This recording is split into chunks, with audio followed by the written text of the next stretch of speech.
Assalamualaikum warahmatullahi wabarakatuh. Perkenalkan, nama saya Ahmad Muhajir Alaisi, NIM 196300049 dari kelas Amdal H. Di sini saya akan mempresentasikan tentang analisis mengenai dampak lingkungan proyek pembangunan Hotel Omah Gedang. Terdapat 4 poin yang ada pada pembahasan kali ini. Yang pertama ada yang namanya latar belakang. Yang kedua ada tujuan dan manfaat. Yang ketiga lokasi dan besaran lokasi. Yang keempat diagram alir dan pembahasan. Yang pertama, latar belakang. Pariwisata merupakan industri yang penting dari segi nasional maupun global dan merupakan salah satu sumber dana pembangunan ekonomi baik tingkat nasional maupun daerah karena menghasilkan pajak dan devisa. Dengan ekonomi yang makin stabil dan mulai menunjukkan pertumbuhan serta meningkatnya pendidikan masyarakat, makin banyak pula penduduk Indonesia yang sadar akan pentingnya pariwisata sehingga menumbuhkan pelayanan bagi berbagai sektor yang memadai. Khususnya Provinsi Daerah Istimewa Yogyakarta merupakan salah satu wisata di tanah air. Hal ini mengingat bahwa Provinsi Daerah Istimewa Yogyakarta mempunyai banyak aset budaya dan ekologi yang khas sehingga mempunyai keuntungan. Dengan demikian, pemerintah Provinsi Daerah Istimewa Yogyakarta maupun kabupaten kota secara sungguh-sungguh mengharap dan mengembangkan pariwisata di daerah Istimewa Yogyakarta dengan berbagai upaya peningkatan yang baik sarana dan prasarana serta infrastruktur. Pengembangan dalam bidang pariwisata perlu dukungan ataupun kerjasama dengan pihak swasta ataupun pengusaha yang bergerak di bidang jasa seperti dengan pembangunan hotel-hotel. Dalam Peraturan Pemerintah Republik Indonesia Nomor 27 Tahun 2012 tentang izin lingkungan hidup, analisis mengenai dampak lingkungan adalah kajian mengenai dampak penting suatu usaha dan atau kegiatan yang direncanakan pada lingkungan hidup yang diperlukan bagi proses pengambilan keputusan tentang penyelenggaraan usaha dan atau kegiatan. Menurut Keputusan Menteri Negara Lingkungan Hidup Nomor 52 Tahun 1995 tentang baku mutu limbah cair bagi kegiatan hotel-hotel berbintang adalah jenis akomodasi yang menggunakan sebagian dan seluruh bangunan untuk menyediakan jasa pelayanan penginapan, minuman, serta jasa lainnya bagi umum. Selain itu, Keputusan Menteri Negara Lingkungan Hidup atau Kepala Badan Pengendalian Dampak Lingkungan Keputusan Nomor 11 MENLH-3 tahun 1994, hotel dengan jumlah 200 kamar diwajibkan menyusun yang namanya AMDAL. Hal ini dikarenakan akibat dan alasan inilah maka pembangunan Hotel Omah Gedang wajib melakukan yang namanya AMDAL. Mengingat hal tersebut serta banyaknya permintaan masyarakat khususnya para wisatawan di mana mereka sudah pasti memerlukan tempat tinggal dan hal tersebut juga merupakan sumber pertumbuhan dan perkembangan perekonomian masyarakat terutama di daerah istimewa Yogyakarta. Selanjutnya tujuan rencana pembangunan Hotel Omah Gedang diuraikan sebagai berikut. Yang pertama, menyediakan tempat hunian bagi para wisatawan atau pelaku perjalanan yang berkepentingan dengan kota Yogyakarta.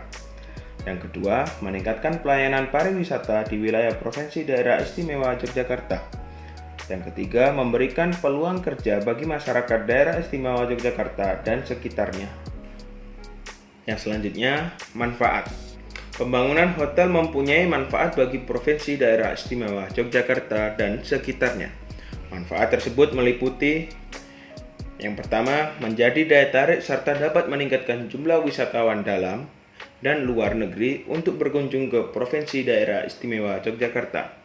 Yang kedua, kehadiran kawasan Hotel Omah Gedang akan menjadi salah satu kawasan bisnis terintegrasi yang berdampak positif bagi sektor pajak dan pemasukan retribusi lainnya. Berikutnya, skala besaran dan lokasi proyek pembangunan Hotel Omah Gedang. Rencana pembangunan hotel dengan konsep pengelolaan hotel direncanakan akan dibangun di lokasi tunjungan kota Yogyakarta dengan luas tanah 15.000 meter persegi, luas bangunan 7.000 meter persegi, Adapun rencana dan konsep hotel yang akan dibangun adalah kawasan hotel yang memadai, representatif dengan jumlah kamar sekitar 250 kamar dengan 5 hallroom dan 10 meeting room. Mengingat lokasi hotel yang berdekatan dengan pemukiman penduduk, maka rencana kegiatan tersebut wajib dilengkapi dengan analisis mengenai dampak lingkungan atau AMDAL.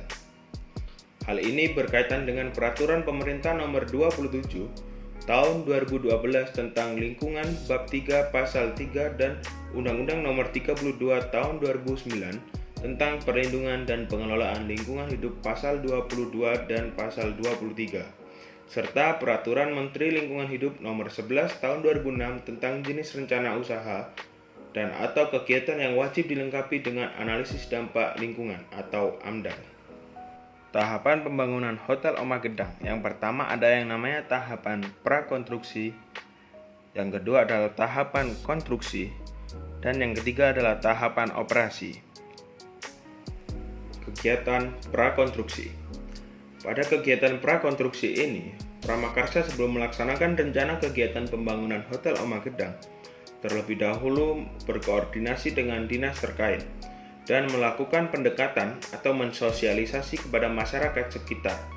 Sosialisasi dan survei akan memberikan dampak yaitu spekulasi dan komunikasi sosial. Pada spekulasi maka akan rawan terjadinya yaitu yang namanya tengkulak tanah yang akan membeli tanah dengan harga murah kepada masyarakat, kemudian dijual mahal kepada pemilik proyek pembangunan hotel tersebut. Pada komunikasi sosial akan memberikan dampak partisipasi masyarakat yang akan terjadinya keresahan masyarakat.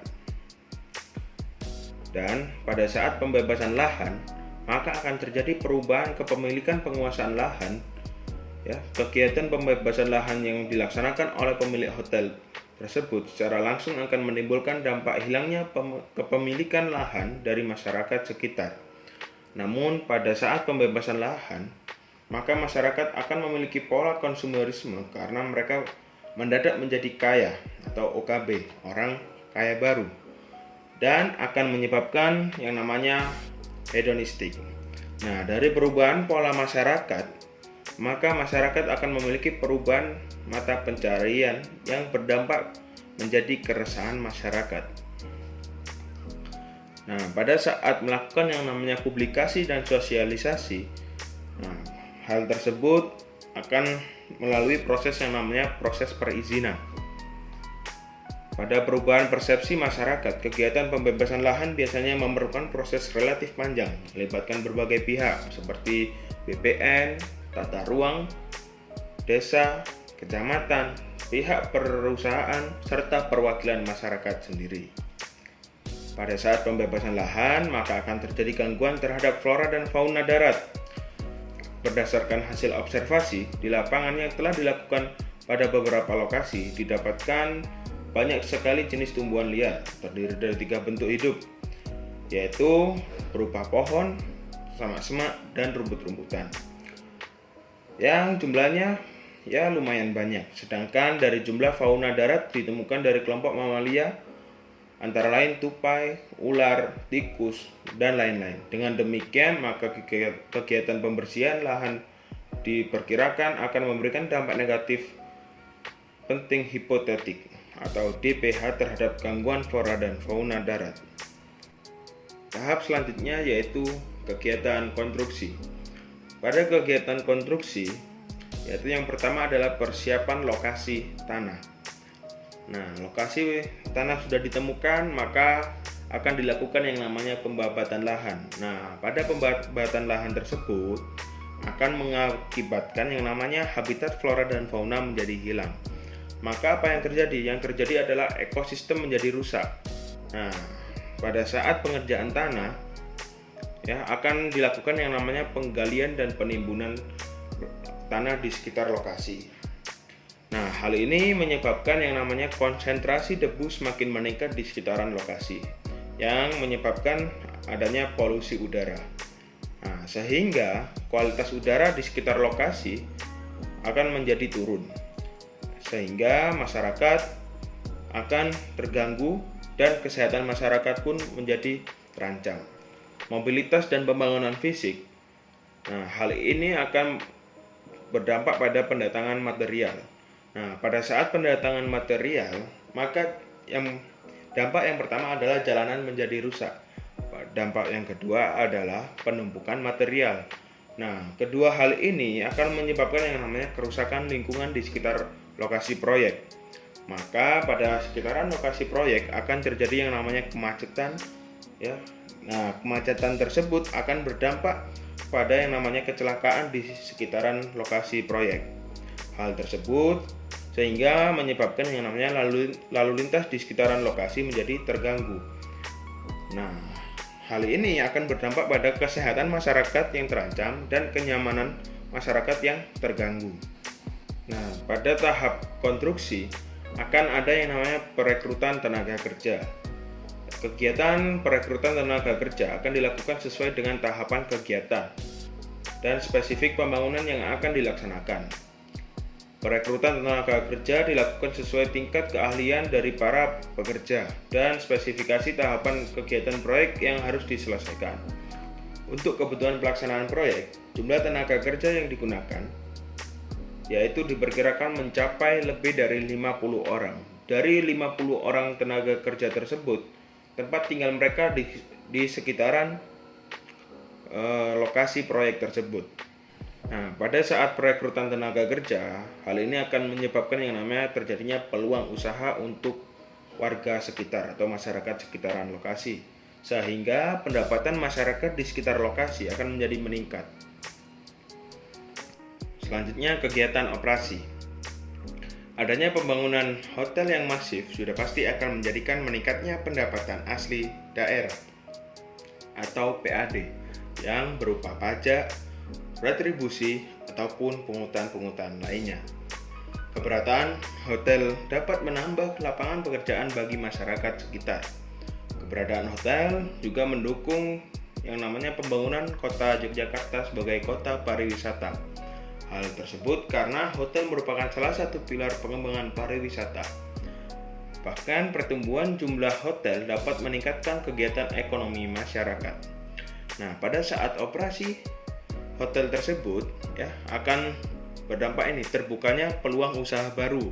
Nah, sehingga pendapatan masyarakat sekitar semakin meningkat. Nah, hal ini akan berdampak pada kesejahteraan sosial dan terbukanya yaitu relasi yang baru, sehingga akan terjadi yang namanya sosialisasi interaksi sosial yang sangat meningkat.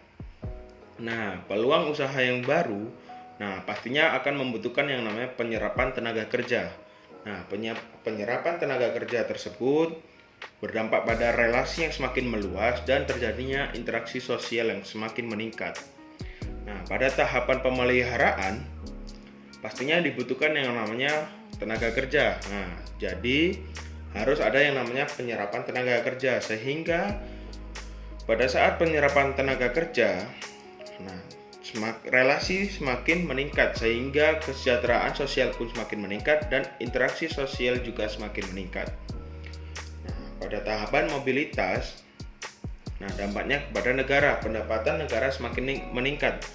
Nah, dan juga pada tahapan mobilitas juga pasti dibutuhkan yang namanya tenaga kerja, sehingga interaksi sosial pun semakin meningkat lagi. Dan juga akan ada yang namanya kerjasama restoran. Nah, kerjasama restoran pada lokasi proyek atau lokasi hotel tersebut akan meningkatkan sektor pertanian dan peternakan di sekitaran lokasi tersebut. Nah, pada tahapan mobilitas juga pasti akan ada yang namanya peningkatan volume kendaraan atau wisatawan, sehingga terjadi yang namanya kemacetan. Nah, kemacetan tersebut akan berdampak pada polusi yang semakin meningkat dan rawan terjadinya yang namanya kecelakaan. Nah, jika terjadi rawannya kecelakaan, maka terganggunya kenyamanan masyarakat. Nah, jika polusi semakin meningkat, maka terjadinya yang namanya polusi air, polusi udara, limbah padat semakin meningkat. Hal tersebut berdampak pada kualitas air yang semakin menurun, limbah padat yang semakin meningkat, dan kualitas udara di sekitaran lokasi semakin menurun.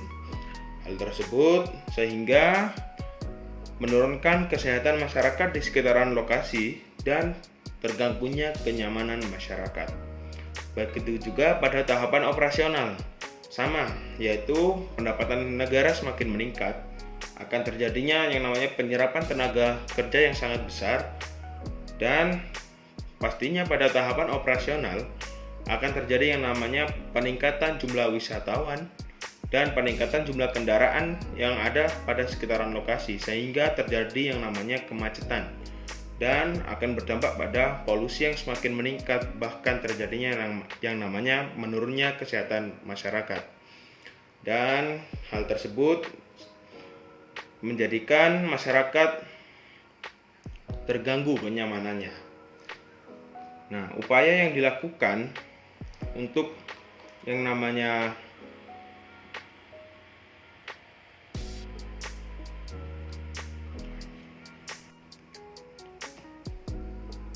jika dampak lalu lintas dan polusi udara yang semakin meningkat, maka upaya yang dilakukan pengelola lingkungan yang dilakukan adalah menyediakan petugas keamanan.